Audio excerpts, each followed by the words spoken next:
Thank you, everyone joining us today from across the country and the world. I'm Alexander McCobin, the CEO here at Conscious Capitalism, Inc., and I so appreciate you taking the time to learn and grow in community with us today.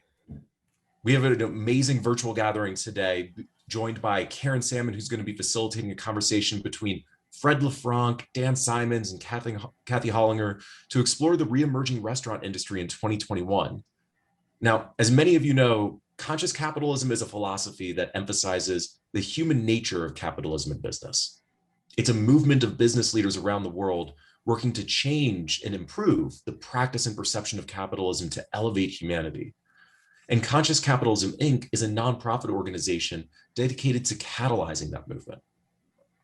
Every week, we offer virtual gatherings as a way for the community to see how this philosophy takes shape in the leadership journeys and business practices of those in our network. And today's gathering is going to be a great illustration of what leaders in conscious capitalism have been doing and what they see as the future for the conscious capitalism movement, particularly in the restaurant industry. Today's gathering is going to run for about 60 minutes. As I mentioned, Karen Salmon will be facilitating the conversation for about the first 45 minutes. And then we're going to transition to audience questions during the last 15 minutes of our session. So if you have any questions at any point in this, please type them into the Q&A box at the bottom of your screen. And if you have any technical questions or issues, please email us at info@consciouscapitalism.org. Now, it's my pleasure to introduce today's facilitator, Karen Salmon, who is not only a member of Conscious Capitalism's board of directors, but an incredible conscious capitalist leader herself.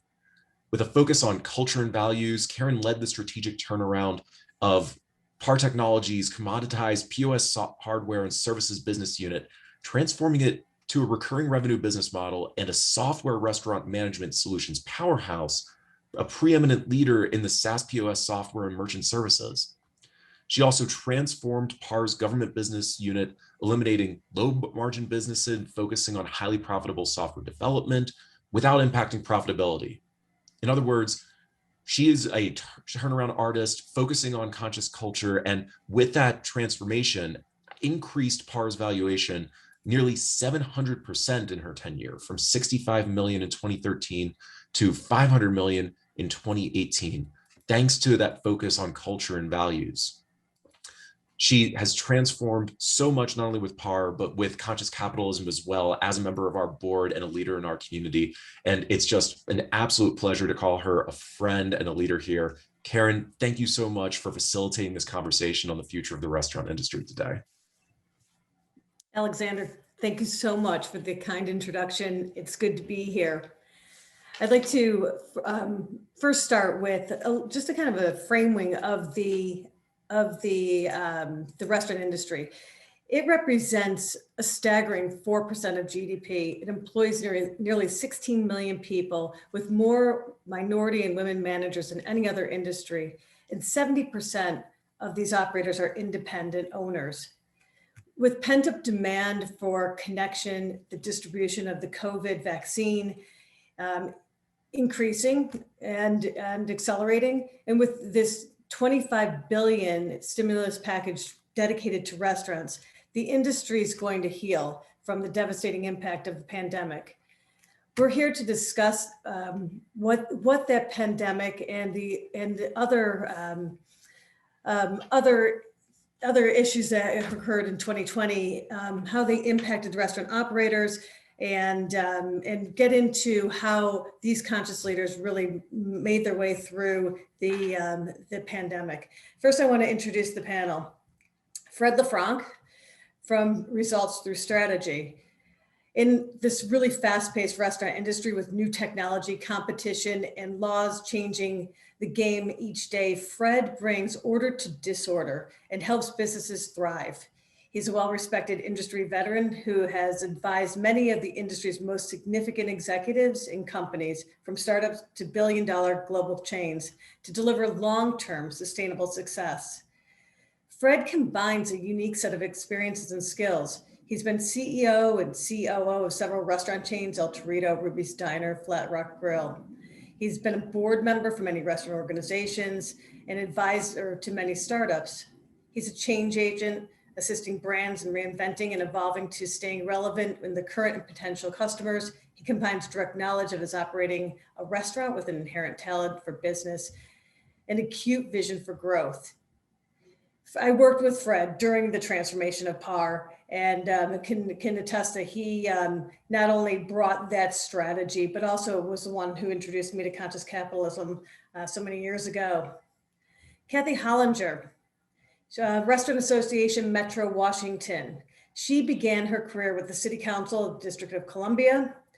Kathy led external and regulatory affairs for Comcast in Washington, D.C., increasing the company's visibility and presence. She negotiated Comcast cable franchise with the District of Columbia and created a public-private partnership focused on lifelong learning. She served on Mayor Fenty's executive cabinet in 2008 as film commissioner, increasing film volume by 15%. Since 2012, really pivoting her career and taking everything that she's learned, Kathy's been the CEO and president of the Restaurant Association for Metropolitan Washington. Her organization represents more than 1,300 restaurants, 96% of which are independent, and 65,000 restaurant workers in DC, and more than 150,000 in the region. And finally, we have Dan Simmons from Founding Farmers Restaurant Group.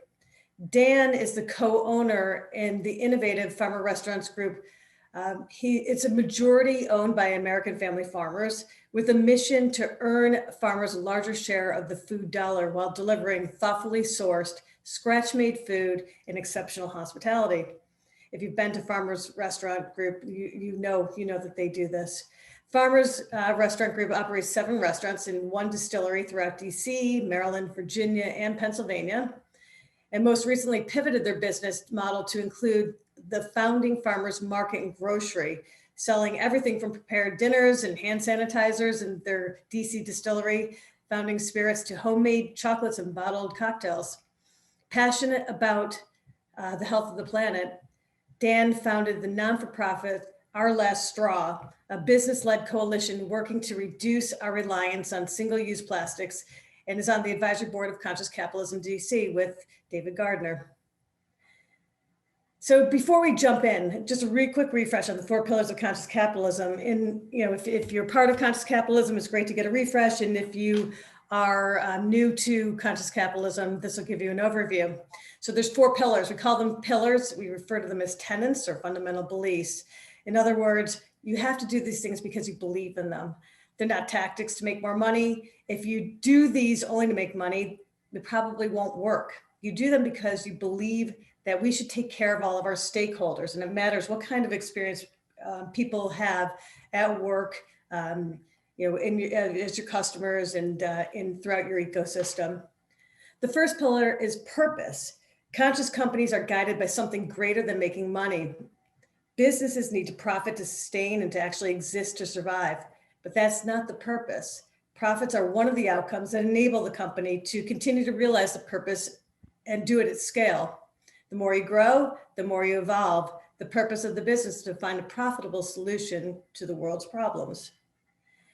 The second pillar is the stakeholder orientation. It's important because it looks to create a win-win opportunity as compared to I win, you lose, with all stakeholders over the long term in a relational versus transactional framework.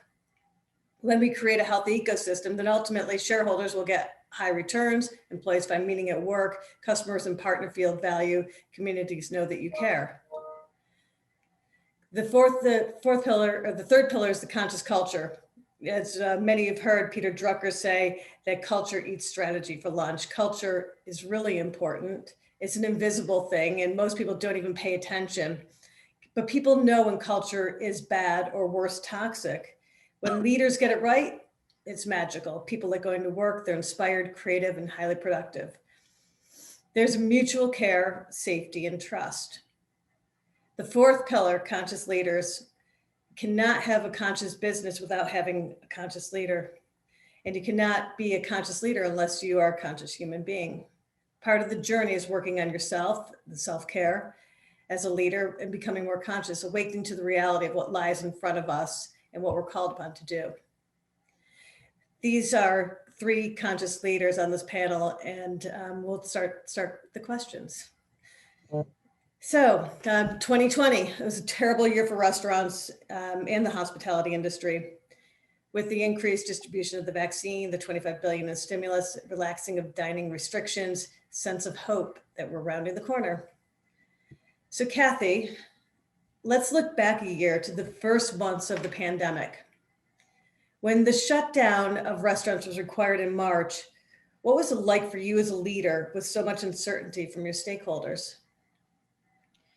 So yes, I look back at 1 year ago today and how things were so very different, but similar in terms of some restrictions that are still in place, but it was devastating. I mean, I think you can ask any restaurant operator how it was, and it was soul crushing. But as a leader, it was unimaginable, as you are leading an organization of incredible operators who are now 50% of them immediately shut down, even if it was temporarily.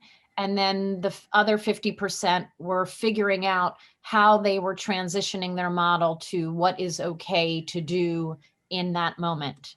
Now, keep in mind that 100% were letting off anywhere north of 80 to 95% of their employees. So it was incredibly difficult. What I knew needed to happen immediately was for us as an organization, we too, a small business, to think about where is it that we are going to find and provide the most value for a community that is in crisis. And while we were not in a position to get together, to meet together, we created a platform that would create community immediately and became somewhat of a first responder to over 2,000 restaurants across the region to give them incredibly fast moving updates of what you can do, what you can't do, and what you need to do to move forward in those next few hours. It was every hour things were changing. I completely redirected my team to become first responders in this way. One on health, one on operations, one on relief, one on benefits, and one on implementation. So it's been a lot. As a leader, it's been insightful in many, many ways. But what I knew is that aligned with our operator community, we were all in a position to be purpose-driven and to be results-driven in being able to sustain what we thought would be maybe a 3-month period, a 3-week period at that time. Just following up on that, how important was community, especially as it prolonged? Oh, it was critical. I mean, really, we already have an incredibly vibrant community, tight-knit restaurant community here in Washington, D.C. and across the metropolitan region. And we're so lucky because we are majority independently owned and operated concepts and leaders. Everyone shares insight. Everyone shares thought, what works, what doesn't work. But at a time when communication was so critical to be that piece for community, really it was the bedrock of anything and everything we did, which started with daily communication to everyone in a very extensive and I hope rooted in kindness kind of manner. Thank you. I remember when we were talking about it, I mentioned that the statistic is disproportionate number of independents closed, something around 30%. And you remarked that it was significantly less in DC. I'm wondering if you could comment on what you saw in DC and how community may have positively impacted how people were able to keep their businesses going. Yes, well, so what makes us so special as a market and also so vulnerable is the fact that we are comprised of 96% independently owned and operated. What allowed us to fare slightly better than other cities and states across the country is that we are really the anchors of neighborhoods that have grown and evolved over the last 10 years in DC. And while many may argue that we somewhat had hit our saturation point and then enough was enough and there was so much growth, what it did was become a big part of a formula to allow us to at least sustain a really uncertain time because we were the anchors in the neighborhoods. But you look at someone like Dan Simons on the panel today, who took that pivot so seriously to think about how am I using my place as an anchor in the community and using the footprint that I physically have to meet a need around creating groceries, creating supplies, being a market versus being a full service sit down restaurant at a time when the community is in crisis as well as the industry. Thank you. Dan, can you respond to that? That was a great pivot over to you. Well, one thing, so thank you, Kathy. That's nice. I appreciate that. But one thing Kathy said that struck me when she said, the way that her team and she responded was rooted in kindness. And I got to say that getting the often daily communication from Kathy's team, it wasn't just about information sharing. It was camaraderie building. It was, it wasn't just about morale sustaining. We were faced with, and look, I'm careful with hyperbole, right? Because, business is just business, and I've had businesses fail and businesses can come and go, and that isn't life and death.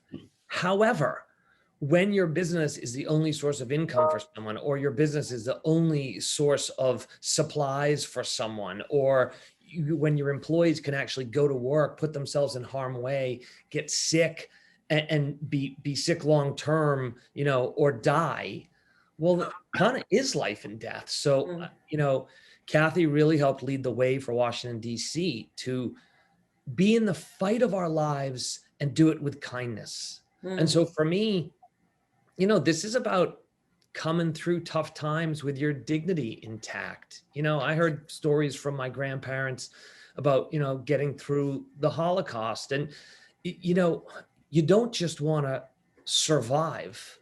You want to survive with your dignity intact. And I'm by no means comparing my experience in a pandemic to what my grandparents and millions of others faced in a Holocaust. But I am comparing the vital importance of getting through things, with your dignity intact, getting through things so you can sleep well at night, getting through things so you can still be true to whoever it is that you want to be. My values are not anybody else's values. They're just mine. And so, leaders like Kathy, I think, helped our industry really see we can battle every day and be scared and be vulnerable and find kindness and just do it in an authentic way we're proud of. So I was just like, I can say thank you publicly to Kathy, and thank you to really everybody in our city that we work together to do this with. Because I think while we're not through the end of it, for the vast majority of folks in this business and who support this business, I think integrity and principle-centered leadership has been the shining star. I know folks who haven't survived this business-wise, and I'm not ashamed to say, I think it's clear that a lot of the folks who did survived because of their company culture. And that's a great segue. I had a question for you. Founding Farmers is recognized for your incredible culture where everything matters, everything is personal, and you do the right thing for the right reasons. I remember that you telling me about your experience, a year ago, and you said that on 3/16, thereabouts, all your restaurants were closed down, and then on 3/17, everybody, you got your team together, your leadership team, to start to plan the pivot and how you were going to protect your organization. And how important was it to protect the culture? What actions did you take? I appreciate the question because, a lot of folks want to talk about like the pivot and the new sales channel and sort of participating in this omni-channel approach to customer acquisition and product movement, et cetera. That stuff is interesting. It's not nearly as interesting to me as culture. The culture is paramount. We would not have been able to do what we did had we not had a decade plus of a mission-driven company that puts culture first. The guest is not the most important thing to us. There isn't a singular stakeholder. In the traditional sense, I view the culture as a stakeholder. I sort of humanize the culture as if it's a thing, a being. And so that's, we made some decisions right away. Look, I'd rather go out of business than not stay true to our culture. I just would. So far, I think that's why we're not out of business. But I'm willing to sort of go down with our principles in that way. We've got an 8-page manifesto. We call it the company constitution. We wrote it when we started the company. It guides us. It's more powerful than any one of us. We are all held accountable to what we have written down about what we believe and why we do what we do. So, we laid off 1,100 people, which, I say that it takes 2 seconds to come out of my mouth, but there aren't words that can really retell that story and all of those families and all of that impact. But at the same time, we said, we'll give you and your families free food every single day for as long as the company exists. We looked at our burn rate, we looked at our cash, and we said, you know what? We'd rather run out of money entirely 3 months sooner and have been feeding all of our laid off people than have the company exist for an extra 3 months. So it wasn't a hard decision. And we did that, a family meal program, except nobody was working, except the 85 remaining employees who did everything. And, we, as we started rehiring fast because we created some new businesses, this was before the government was telling us what to do and how do you handle COVID and what do you do? And so we did the stuff that we thought was obvious. We have to create a safe environment and competence, and a sense of belonging. So obviously, if you have symptoms, we'll pay you to stay at home, right? Obviously, we're going to tell everybody in the company what we know about how many COVID positive tests we have. People said we were crazy. You can't tell anybody if you have a positive COVID. I said, why? Isn't the alternative lying? So what do you mean? You can't tell? Well, the public's going to freak out. Well, but isn't the alternative lying? So we started publishing a COVID dashboard internally to tell our people, this is what we're seeing.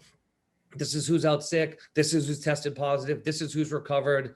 And we just kind of went all in on transparency and guided by the culture. And so it was paramount. And I think everything else is an outcrop, like a result of my team's commitment to that culture. Thank you. I'm curious, with the farmers, North Dakota Farmers Union as a stakeholder, how can you talk a little bit about how that relationship, was impacted or how you supported that big stakeholder? They are just amazing. And, when I say partnering with and working for and on behalf of American family farmers, and specifically these American family farmers we work for, the positive stereotypes hold true. A handshake matters, a promise matters. They think multi-generationally. And even when they're scared, they're not scared. They've just seen it, even if they haven't seen it, and they think long-term. And, they wired us $500,000 that they pulled together really quickly right at the start. I mean, we just would have been out of business. We were just underwater, right? We went from doing this to like snap. We're shut down. We never actually closed. We kept the kitchens going, with to-go food and something. So the loyalty, the belief in the mission of advocating on behalf of family farmers, we've been doing it for over a decade, and they've invested a lot of money with us and a lot of support and sold us a lot of product. But boy, the chips were down. And I called Mark Watney at the North Dakota Farmers Union. And I said, Mark, we're in trouble. We're just in trouble. I trust us. We'll figure things out, but I am not sure what to do today. And he said, what do you need right now? I said, cash. He said, here you go. Like, you guys have been there for us. We'll be there for you. It's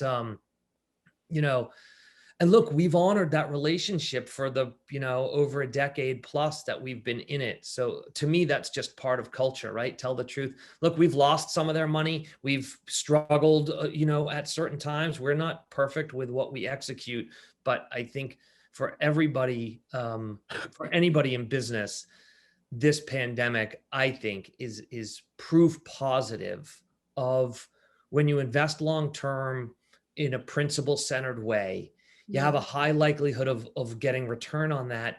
And if you don't, you still do get return on it, right? Like, isn't that what integrity is? It's, it's like sports. It's not about some alleged winning every day. It's about being true to what you said and being true to the people that you do it with. And if you do that, you are winning. Scoreboard doesn't always reflect that, but you know it in your head and you know it in your heart. And the farmers have just been amazing. Yeah, it's a great example of how the stakeholder model really works and how it supports each other and keeps everybody healthy. Thank you. Fred, you've been the CEO of different multi-unit restaurant companies and supported many leaders in restaurant operations, tech suppliers within the industry. I know you've experienced expansion and contraction, shifting consumer needs, industry ups and downs over your career. When restaurants shut down, devastating the industry and your business and results through strategy, how did the purpose of the results through strategy guide you and guide your team? Yeah, well, Ashley, thank you for having me follow Dan, because I don't know how I can surpass that. That was an amazing example of vulnerable leadership. So I want to acknowledge that first, Dan. Karen, you read the sort of the 4 tenets or pillars of conscious capitalism. And just like pillars support, something, those pillars in purpose primarily is the starting point of all. It's that why do I do what I do? And for us, the reality was that our business immediately, we had one of our best years ever going, and it just shut down overnight, to quote Dan, right? And this is just about a year ago. And I gathered my partners together. It's our first group Zoom call. We'd never had a Zoom call before. We always have weekly calls, but it was always by telephone. All of a sudden, it was a Zoom call. And we kind of said, okay, everyone started to pick up the pieces. It was a shock. But we said, we're here. Our purpose has always been to unleash the potential of our clients. And in unleashing their potential, we unleash our own. And what we decided to do is immediately go into high gear to help them. Don't worry about costs. Don't worry about expenses. Don't worry about getting paid. People needed help. When someone's drowning, you don't give them a bill, right? You just pull them out of the water. And so I have a large network, as you know, and I was able to get people from technology, from lawyers, economists, all sorts, safety experts, to get on calls. And we started hosting calls all across the country.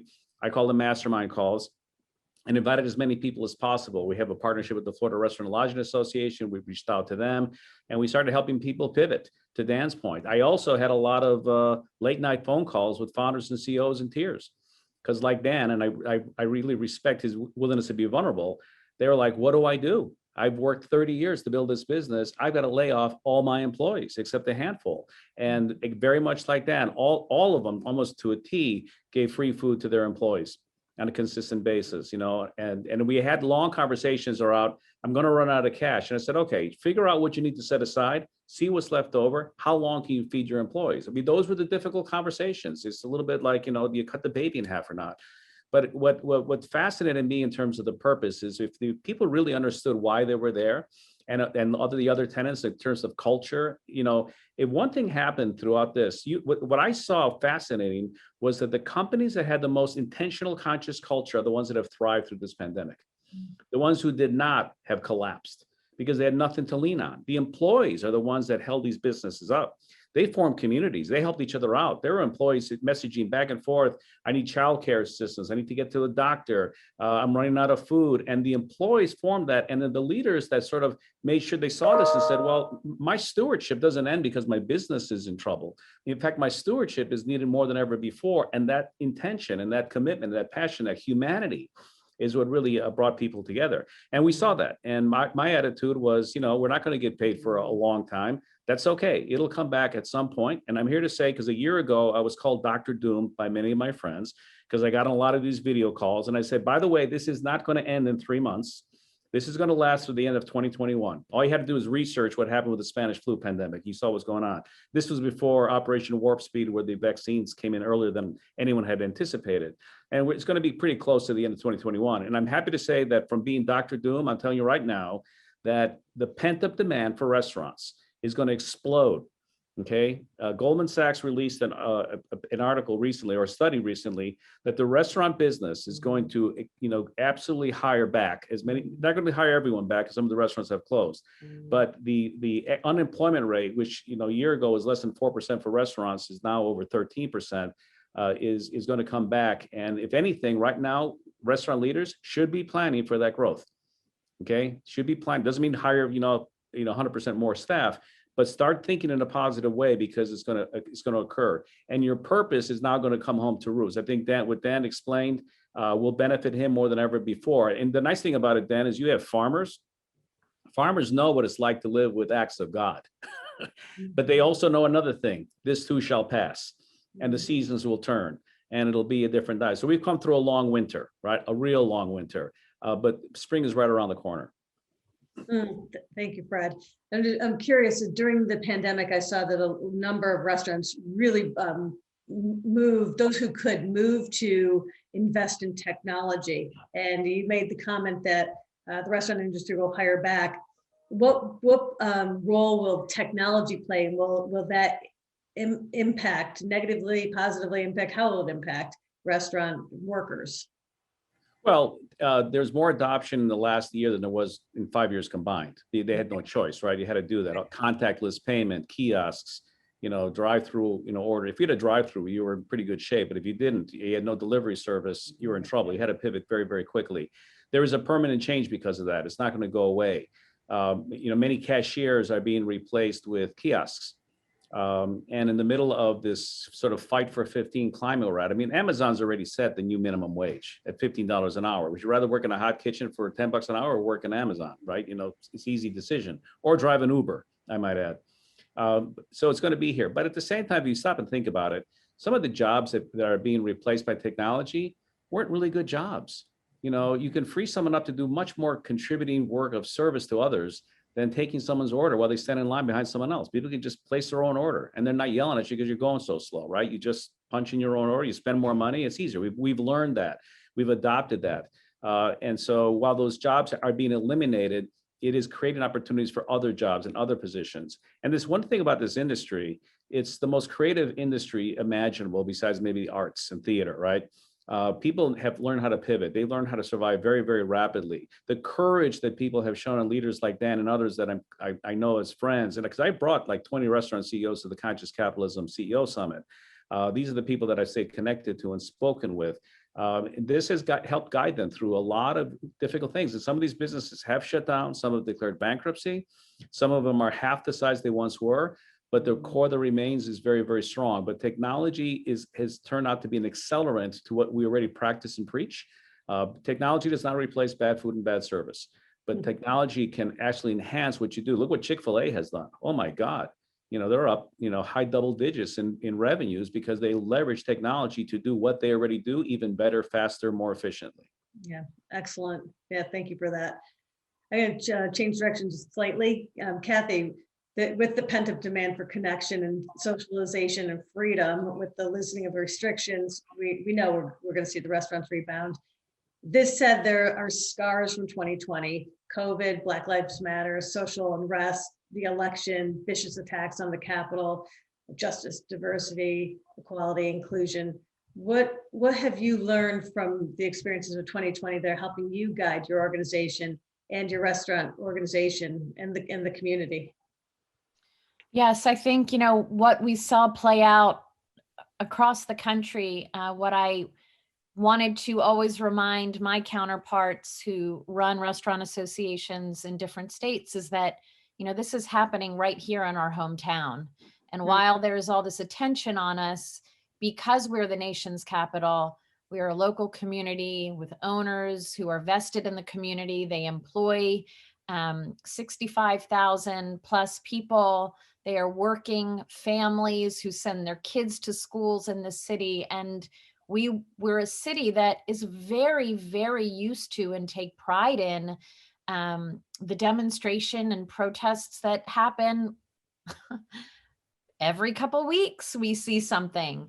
It was the hatred and the disruption and the chaos that was caused unnecessarily that absolutely, was devastating for our community and for the world to watch. But I will tell you again, to Fred and to Dan's point, what a resilient industry. They were out there with purpose, feeding protesters, feeding demonstrators, staying open as best they can. But what have we learned? What were the nuggets there? I speak to my team about nuggets of joy every day. What is one thing you are wrapping your head around that will bring you joy today? It could be a smoothie that you go get. It could be a walk that you go take. But I will tell you that as an organization coming off of 2020 and all of the social unrest, all of the disruption, bad and good that has happened in our industry, we will only be building on that intentional leadership as an organization to make sure that every single thing we are doing is deliberate.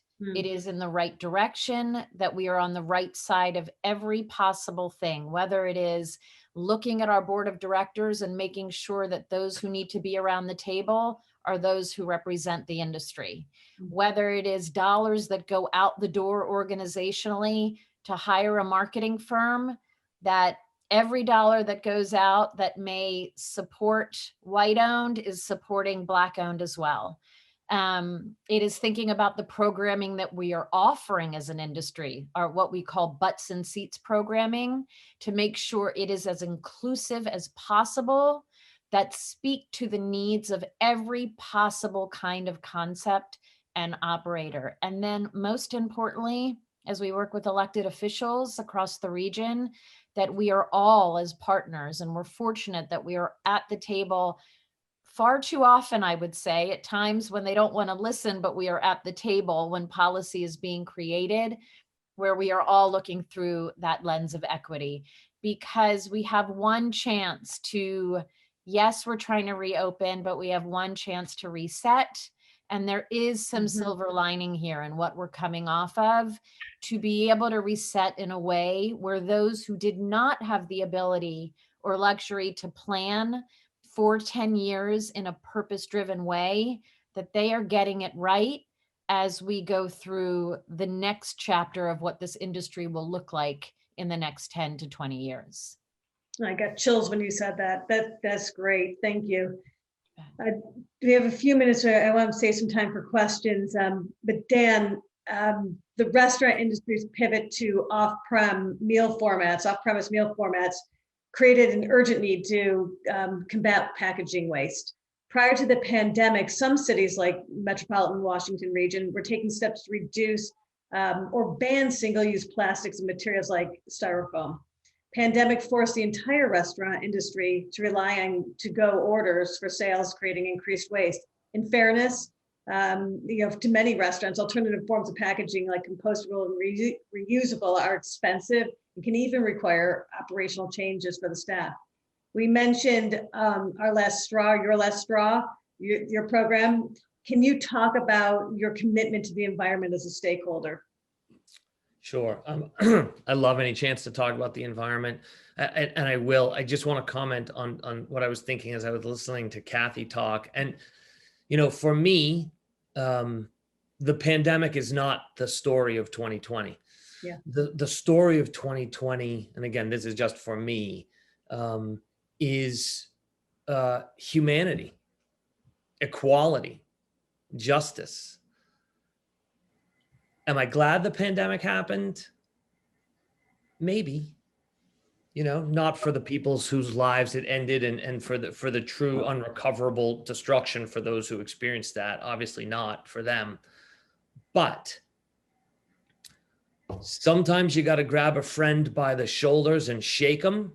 And, it's hard to grab the planet by her shoulders and shake the planet. And I think That's the story of 2020. I hope that is the lasting story of 2020, and words like, justice and equality can take on, more and deeper meanings for people. And if it takes a global pandemic to do some of that, I don't want the story to be the pandemic, and I don't want the story to be the politics, right? I want the story to be the people, and what do we do differently? And it's inspiring to me because I know that business is a wildly powerful force for good when done in a way that it prioritizes that. And when that becomes a foundation of how to do business, and when profits are a wonderful means to an end and not the end in themselves, there's a lot of wonderful ends that we can have as we, tackle certain issues. One of those things for me is the planet. I realized that was your actual question, was the environment.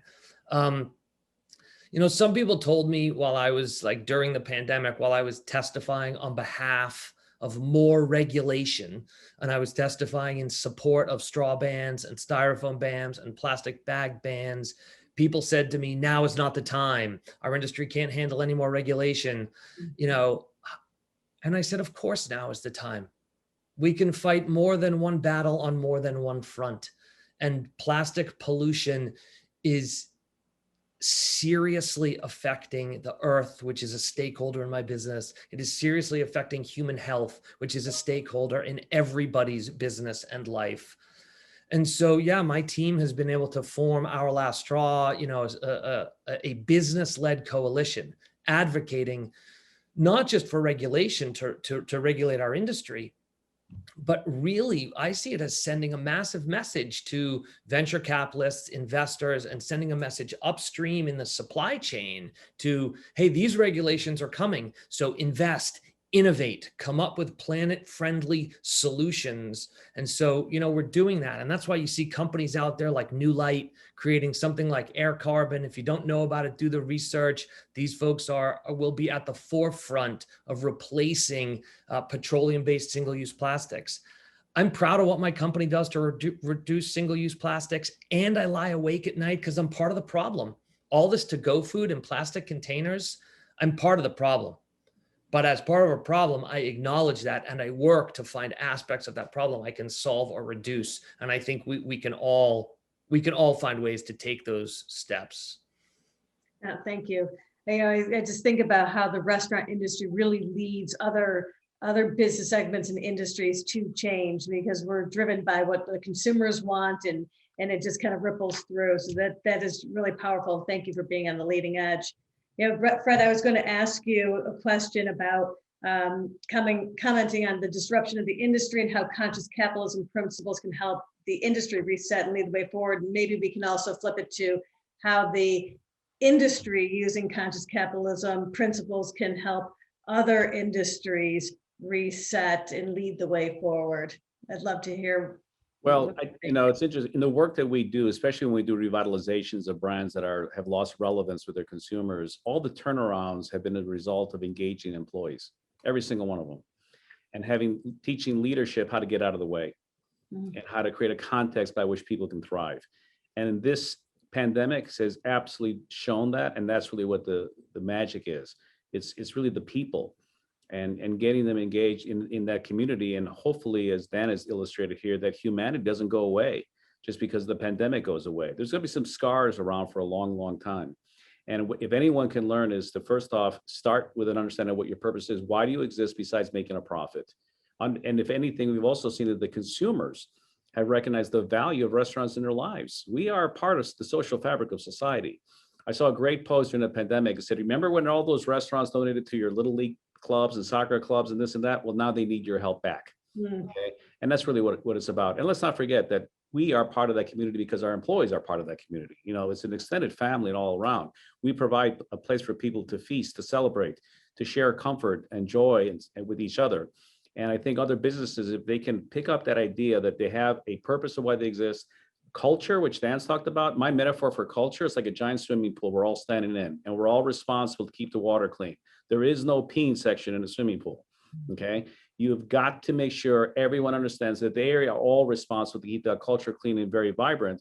And then when leadership has intentionality and consciousness, as Dan has illustrated here, as well as Kathy, along with that broader stakeholder mentality. When Dan talks about the planet, that's just a stakeholder mentality enlarged, right?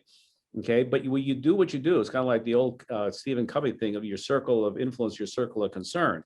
If you focus on your circle of influence, it'll grow to encompass your circle of concern, given enough time. My friend Jose Andres, who I've worked with before as part of Results with Strategy, and Rob Wilder is a great example of that. I met him when he was a line cook. Look what he is now. They're talking about nominating for the Nobel Peace Prize, because he says, what can I do? I can feed people. That's what I do. I'm a cook. I can feed people. And now he's feeding the planet. And this is a perfect example of what conscious capitalism is like in action: dynamic, vibrant, alive. And that's what's going to get us through this. And I think this will help other industries if they follow that model.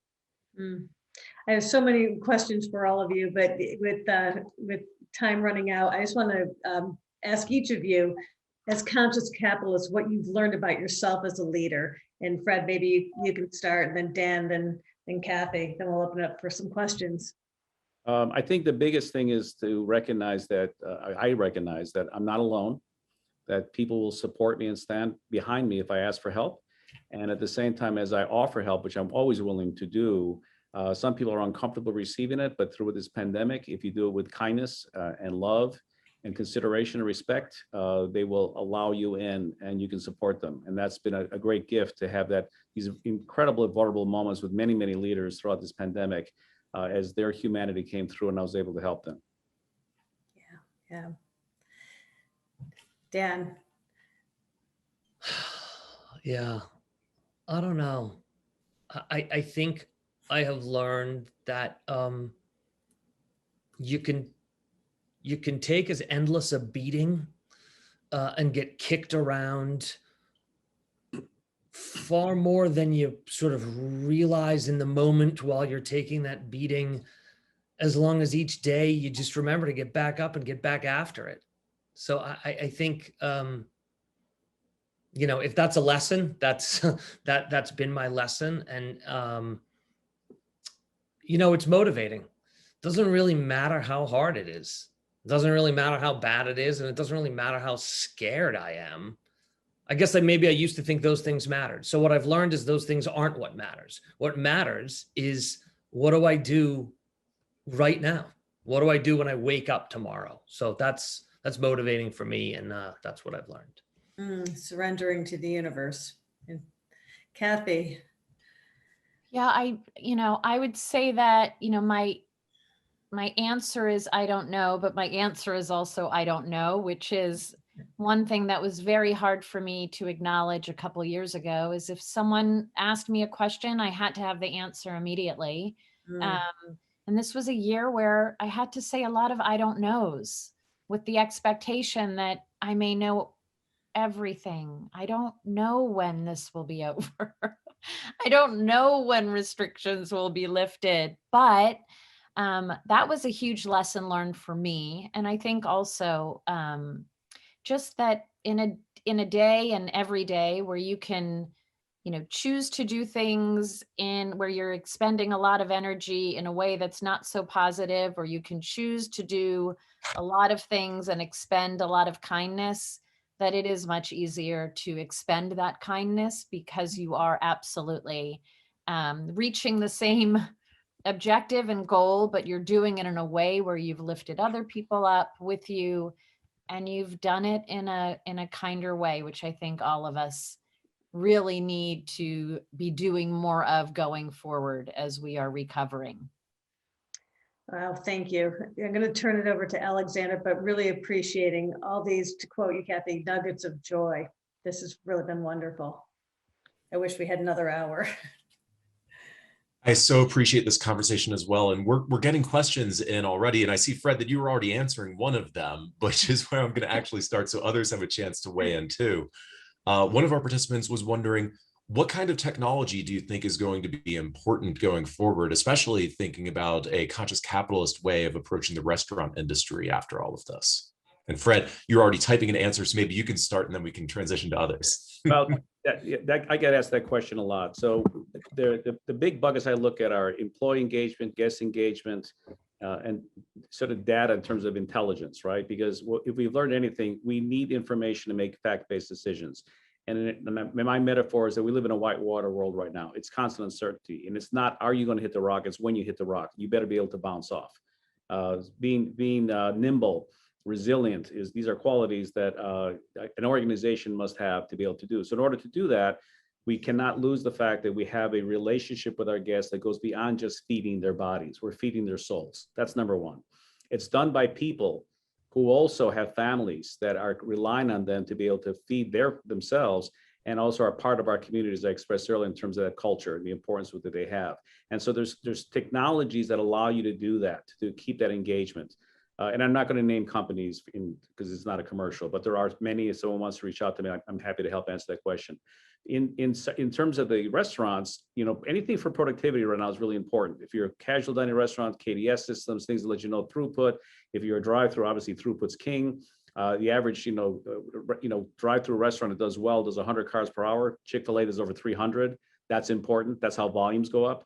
And so contactless payment, artificial intelligence, voice activation, facial recognition, these are all things that are going to keep on moving forward that can help us do what we do best. I'll just layer on a thought to that. For the companies like mine that are always, smaller, and we don't have a ton of money, to sort of invest in, and, rollouts take people and resources and project teams, et cetera. I think what's good is the faster the industry moves at the top, and with the folks who can pioneer, robotics and AI and data, I am optimistic that the companies that are creating those products, they need scale. So prices have to come down, right? If all you can get is the Fortune, the Fortune 500 restaurants to buy your product, that's not enough, as people like Karen can attest to, right? You do have to end up selling to the independents and the little ones out there. So I'm optimistic this technology eventually comes down to us. But in the meantime, we independents, maybe any restaurant, have a huge advantage. Hospitality is still hospitality. The definition evolves, but it's not going away. People want to feel loved. They want to feel known. They want to feel connected. They want to have an experience that they leave thinking, I want to repeat that again. So I think technology will help us do more of that. And even without the technology, we can find ways to do more of that. I'm excited for the technology. I think there were a lot of trends pre-pandemic that were rushing in and affecting our industry at a macro level, immigration, wages, all sorts of things. So I think the tech future is really bright for obviously for the huge companies, but I think for the smaller independents as well. I'm curious about this. You're reading about the stimulus package. I think it's 25 billion was set aside for companies like yours, Dan, with 20 or less restaurants. As I was doing the math in my head, I think that equates to not a huge sum of money for a restaurant of your size, but significant, $50,000 per location. I guess a lot of locations will use it for paying back rent, but maybe there's other opportunities. Maybe Kathy and Kathy and Dan, you can comment on that. Well, the first thing we got to do is get cash flow positive, right? Stimulus money doesn't last you very long if you still got a bonfire that you're throwing your money onto. And then the next place that money needs to go is to our people. And then if we can get cash flow positive and we can, pay our people and make up for some lost time, get them back to full wages, et cetera, then yeah, I am hopeful that some stimulus money will be able to, by some independents, to get deployed into like true investment and strengthening. And I'm sure Kathy has a lens into that as well. Yeah, I would just add that, stimulus is great. We're constantly saying that, what we have is not enough. And this is another great layer that's added to trying to make up for what was lost in 2020 and candidly ending 2019. So yes, if it can help with people and getting our folks back and rehired in a way that makes sense for the business. I have really strong feelings as it relates to landlord-tenant relationship. I feel that anything and everything that is being spent, it has to be spent if it's relief that you are receiving, where it's a win-win relationship. It's not about, here is all the money now that I will pay back in terms of back rent to make you whole as I am losing and hemorrhaging. That I wouldn't recommend. And I think that that's where people have to come to the table with a win-win mentality, understanding that a lot was lost. And that means that that stakeholder at the table has to recognize and accept some of the loss as well. So we're still pushing for local relief. DC has remarkably gotten a lot. And of course, this stimulus is going to help to get us to a point where we are at least able to reopen in a way that we feel good about, at least at a 65, 70% model as we recover. Thank you, everyone, for those great insights. We've got one pointed question to you, Dan. David Gardner, one of our board members and a DC chapter leader, points out that in 2019, Founding Farmers Restaurants was literally OpenTable's #1 most booked restaurant in the United States. Amazing. What are one or two factors that you believe are behind that? And of those factors, are they still in place when people go back to restaurants in 2022?